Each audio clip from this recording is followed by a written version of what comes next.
Encore une fois, il fait tout noir et dans le cœur,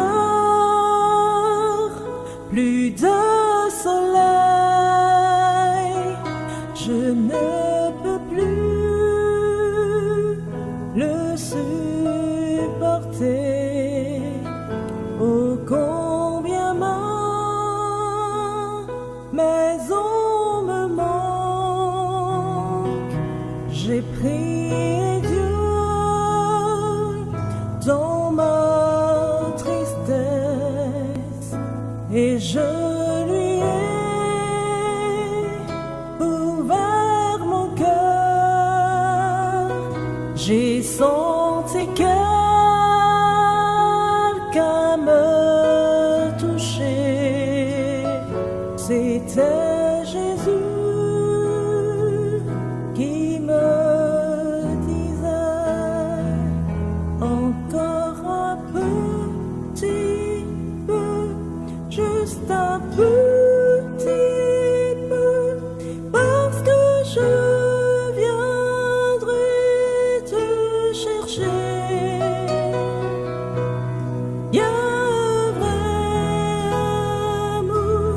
Une rivière de paix, y a un ciel qui sera ma maison.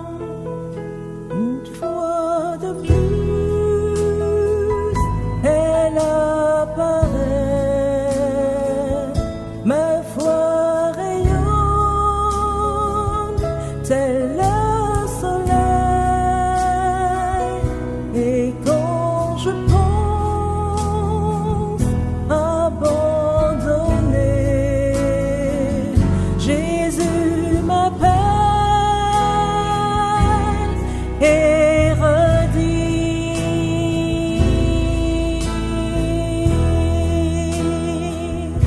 encore un petit peu, juste un petit peu, parce que je viendrai te chercher.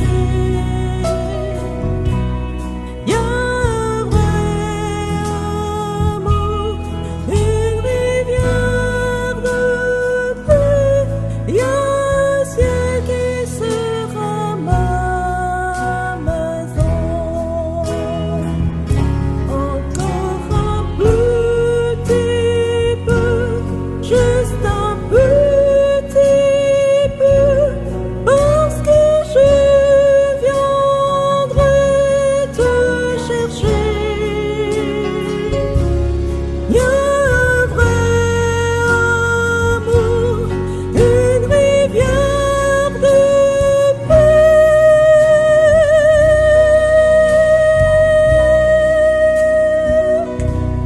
Y a un ciel qui sera ma maison.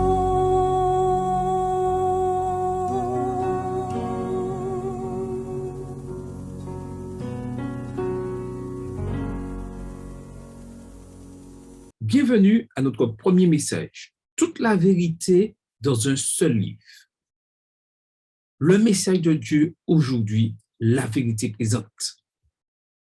Lupin était l'une des séries télévisées les plus regardées en 2021. Son intrigue raconte l'histoire d'Hassane Diop, le fils d'un immigré du Sénégal venu en France pour chercher une vie meilleure. Mais son père, Babacar, est victime d'un vol, d'un coûteux collier de diamants par son employeur, le riche et puissant Hubert Pellegrini. Le père d'Hassane Diop est capturé par la police et envoyé en prison. Alors embarrassé, il décide de se suicider dans sa cellule, laissant l'adolescent Hassane orphelin. 25 ans plus tard, et inspiré par le livre Arsène Lupin que son père lui avait offert le jour de son anniversaire, sur la vie d'un chevalier voleur, Hassan décide de se venger de la famille Pellegrini en utilisant son charisme et tout ce qu'il a appris à travers ce livre. Hassan Diop fait des choses qui semblent impossibles, mais grâce à de bons contacts, une technologie de pointe et des pièges subtils, il s'en sort presque toujours. Même s'il se trompe, il a un atout dans sa manche pour se sortir de sa situation compliquée. Mais aucune de ces stratégies n'est entièrement la sienne, car elles ont toutes été apprises dans le livre d'aventure d'Arsène Lupin. En bref, Lupin, c'est l'histoire d'un jeune homme dont la vie est impactée par la lecture d'un livre. Et laissez-moi vous dire que ce n'est pas un cas exceptionnel. Il y a des livres qui ont vraiment un vrai pouvoir. Cher jeune homme, chère jeune femme, dans ce premier message, je voudrais vous montrer un livre qui a de la valeur et qui a le pouvoir de changer vos vies. Savez-vous de quel livre je parle? La Bible, le livre le plus important de l'histoire, celui qui est au-dessus de tous les autres livres et celui qui contient toute la vérité. Dans cette série de messages, nous étudierons la vérité présente ou plutôt la vérité dans le temps dans lequel nous vivons. Cependant, je pense qu'il est important tout d'abord de poser les bases qui serviront de plateforme à chacun des messages que nous présenterons au cours de cette semaine. Par conséquent, nous devons répondre à deux questions importantes par rapport à la Bible. Premièrement, quelle preuve avons-nous pour croire que la Bible est unique en tant que parole inspirée de Dieu? Deuxièmement, en tant que jeunes, quels avantages pouvons-nous tirer de la lecture et de l'étude de la Bible? Commençons par répondre à la première question. Quelles preuves avons-nous pour croire que la Bible est la parole inspirée de Dieu? Il y a au moins 4 preuves qui témoignent que la Bible est la parole de Dieu. La première preuve, c'est une parfaite unité. La Bible est une collection de livres écrits par 40 auteurs qui ont vécu sur une période d'environ 1500 ans. Ces personnes venaient de pays différents et beaucoup d'entre elles ne se connaissaient pas. Pensez simplement au fait que les auteurs de la Bible venaient de toutes sortes de milieux. Par exemple, Moïse était un dirigeant politique et un juge formé dans les universités égyptiennes. David était roi, poète, musicien, berger et guerrier. Amos était un berger, Josué un général militaire, Néhémie est chanson d'un roi, païen, Daniel un premier ministre, Salomon était roi et philosophe, Luc médecin et historien, et Paul un rabbin. Mais les auteurs de la Bible ne venaient pas seulement d'horizons et de lieux différents. Ils écrivaient aussi dans des contextes différents. Moïse écrivit alors qu'il était le désert, Jérémie en prison, Daniel dans un palais, Luc en voyage, Jean banni sur l'île de Patmos. De même, la Bible est écrite dans des styles différents et en 3 langues différentes. Et malgré tout, elle présente une merveilleuse unité. On peut voir ça. La Bible a un thème, le salut. La Bible a un héros, le Seigneur Jésus-Christ. La Bible a un malin, le diable. La Bible a un but, révéler la vérité sur la vie et le caractère de Dieu.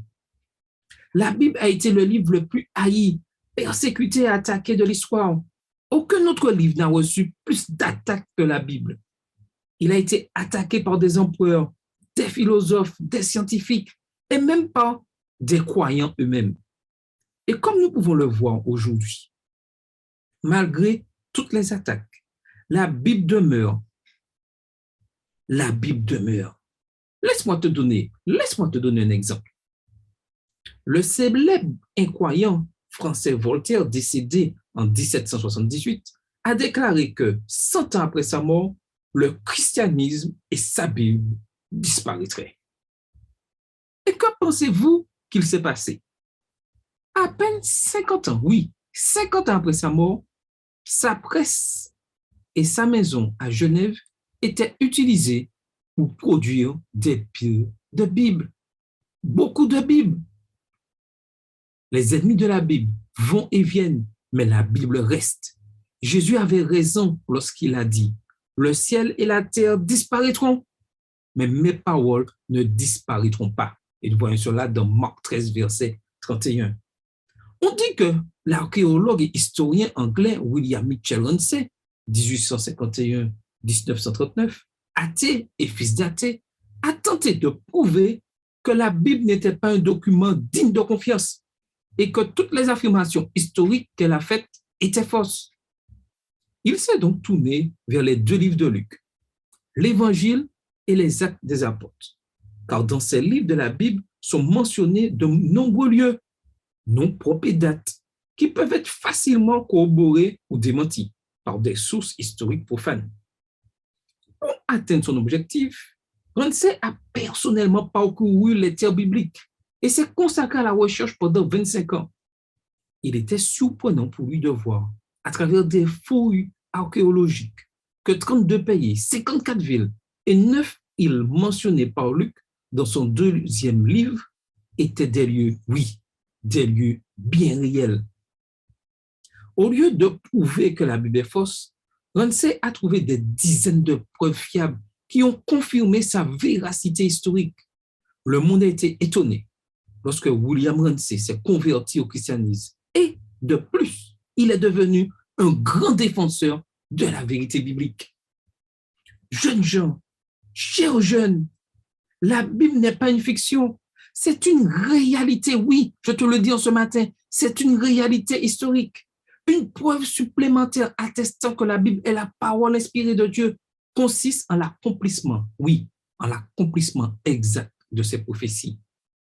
La Bible est le seul livre religieux qui contient des prophéties qui se sont accomplies, oui, accomplies exactement dans l'histoire. L'Ancien Testament à lui seul contient plus de 2000 prophéties et elles se sont toutes accomplies. Je pourrais te donner de nombreux exemples de prophéties accomplies, mais laisse-moi te montrer seulement celles qui concernent la personne de notre Seigneur Jésus-Christ. Les érudits disent que Jésus a accompli plus de 300 prophéties de l'Ancien Testament. Les années de son ministère et de sa mort, Daniel 9, les versets 25 à 27. Le lieu de sa naissance, Michée 5, verset 2. Sa naissance miraculeuse, Ésaïe 7, verset 14. L'étoile qui allait annoncer son apparition, Nombre 24, verset 17. La trahison dont il serait victime, Zacharie 11, verset 12. Sa mort et son enterrement, Ésaïe 53, les versets 9 à 12. Et le plus important, sa résurrection, le psaume 16, les versets 9 à 11. Chacune de ces prophéties bibliques et beaucoup d'autres se sont accomplies. Et nous sommes sûrs que celles qui restent à accomplir le seront. Loué soit le nom de notre Dieu. L'accomplissement des prophéties est la preuve que la Bible est, oui, que la Bible est la parole inspirée de Dieu. Puisque nous avons suffisamment de preuves pour montrer que la Bible est la parole inspirée de Dieu, répondons à notre deuxième question. Quel avantage la lecture de la Bible nous apporte-t-elle en tant que jeunes? La lecture et l'étude de la Bible présenteront de nombreux avantages dans la vie de chaque jeune, dans vos vies, dans votre vie. Mais aujourd'hui, avec ce message, je n'ai que souhait à vous présenter. Oui, ce souhait, c'est que seulement vous le présentez en 3 points. Connaître Dieu n'est pas la même chose que connaître Dieu. Un peu bizarre. Pour connaître quelqu'un, vous devez lui consacrer du temps, imiter son comportement et vivre avec lui. Dieu peut être connu à travers la Bible. En lisant la Bible, vous pourrez avoir référence à sa personne, son caractère, sa justice, sa miséricorde et son amour. Or, la vie éternelle, dit Jésus, c'est qu'ils te connaissent toi seul, le vrai Dieu, le seul vrai Dieu, et celui que tu as envoyé, Jésus-Christ. Jean 17, verset 3. Regardez beaucoup de nouvelles du matin alors que vous vous préparez pour aller au travail ou à l'école. Remplir les notifications d'applications ou regarder des émissions sur la santé ne vous rend pas sage. Cela vous donne simplement les bases que vous devez savoir. C'est juste de la culture générale. peu importe le nombre de livres que vous avez lus sur la science, la littérature, la philosophie ou le droit, cela ne vous rendra pas sage. La sagesse ne vient pas de l'intellect humain. Au lieu de cela, la Bible nous montre comment trouver la sagesse, l'appliquer et en profiter. Cela vient de la connaissance de Dieu, du respect pour lui et sa parole. C'est un fruit de la recherche de sa présence. La Bible est claire, précise et nous donne la sagesse pour la vie quotidienne. Remarquez ce que disent les deux versets suivants. Psaume 119, verset 130. La révélation de tes paroles est claire. Elle donne de l'intelligence à ceux qui manquent d'expérience. Et dans Proverbe 2, verset 6, il est dit, en effet, c'est l'Éternel qui donne la sagesse. C'est de sa bouche que sortent la connaissance et l'intelligence. Nous saturer de la parole de Dieu et comprendre notre dépendance à l'égard de Jésus-Christ permettra d'avoir moins d'opportunités pour l'exercice du péché dans nos cœurs et dans nos vies. La lecture de la Bible nous rendra insatisfaits de ce que nous savons et nous fera aller plus loin pour connaître l'œuvre rédemptrice de Jésus et de sa grâce, résistant ainsi à toutes sortes de tentations. Remarquez ce que disent les versets suivants. Psaume 119, versets 9 et 11. Comment le jeune homme rendra-t-il pur son sentier? Comment le jeune homme rendra-t-il pur son sentier? En se conformant à ta parole. Je serre ta parole dans mon cœur afin de ne pas pécher contre toi. Jésus a dit, moi, je suis venu afin que les brebis aient la vie et qu'elle l'ait en abondance. Jean 10, verset 10. Chers jeunes, oui, chers jeunes, la Bible est la parole inspirée de Dieu qui a le pouvoir, oui, ce grand pouvoir de changer ta vie. Il y a quelque temps, j'ai eu l'occasion d'écouter l'histoire de Juan Briceño. Dès son plus jeune âge, il pensait que les humains pouvaient vivre sans Dieu. Donc, avec cette pensée à l'esprit, John vivait comme il le voulait. À première vue, tout allait bien. Il travaillait, s'amusait et aimait toujours la vie. Mais intérieurement, il ressentait un vide. Dans sa tentative de combler ce trou, il s'est tourné vers la drogue. John a déclaré qu'il s'était tellement immergé dans le monde de la drogue qu'il avait réduit en esclavage pendant 14 ans. Et non seulement il les a consommés, mais il est même allé jusqu'à les distribuer aussi. Quel dommage! Quel grand désastre! Les proches de John ont perdu tout espoir de changement. Ils avaient fait tout ce qui était humainement possible pour l'aider, mais malheureusement, c'était en vain. Un jour, John a assisté à la fête d'anniversaire d'un ami et a vu un groupe de jeunes hommes bien habillés dont le comportement et les points de discussion étaient très différents des autres garçons de son âge. Au bout d'un moment, John s'est rendu compte qu'il s'agissait d'un groupe de jeunes adventistes. Alors, et avec dissimulation, John s'approcha d'eux avec quelque peur, pensant qu'ils allaient le rejeter. Mais à sa grande surprise, ces jeunes gens le reçurent avec amour et lui ont parlé, ont prié avec lui. Et à la fin de la réunion, lui ont donné une Bible. Je n'avais jamais eu de Bible entre les mains, a dit John. Mais ce jour-là, quand j'ai quitté la fête d'anniversaire, j'ai commencé à lire la parole de Dieu. Puis à partir de ce jour, ma vie a commencé à changer. Cela fait 13 ans que cette nuit-là, John a commencé à lire la Bible.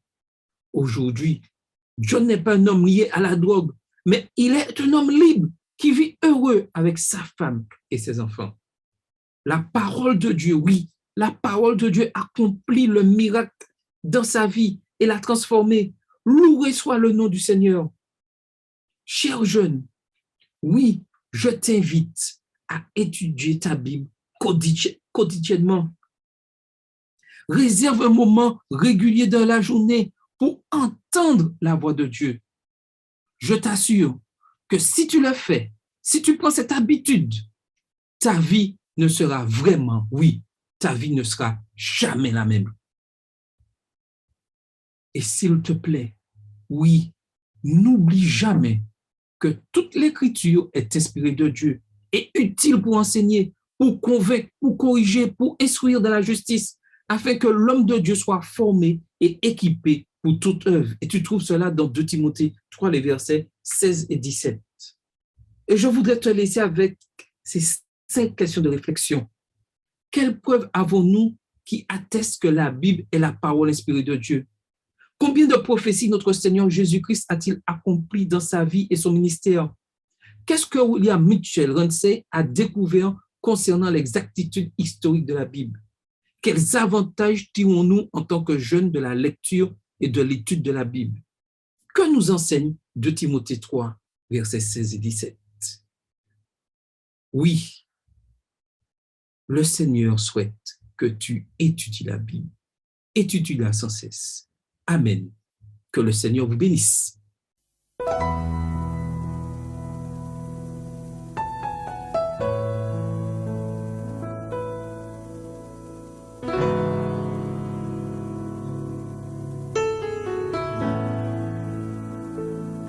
Encore une fois,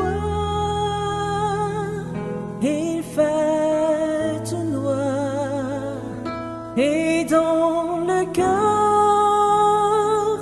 plus de soleil. Je ne peux plus le supporter. Oh, combien mais on me manque. J'ai prié Dieu dans ma tristesse et je